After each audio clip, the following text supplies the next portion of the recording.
welcome back to my channel. Với nhiều chuyện áo nên xin buka lên để xem đơn nè. Chắc chú. Anh chắc cái gì? Anh chắc cái. 1, 2, 3.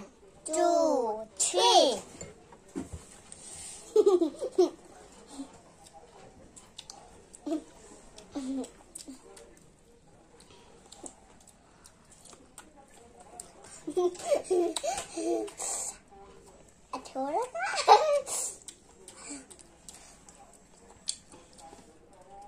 Thua. Mà chúng tôi cái này tội đâu nha.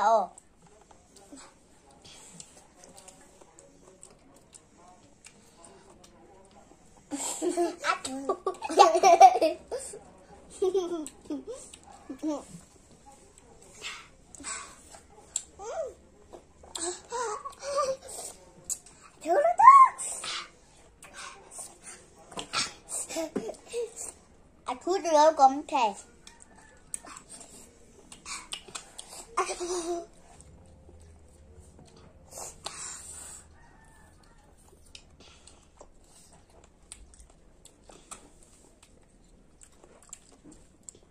Thì đâu cái này.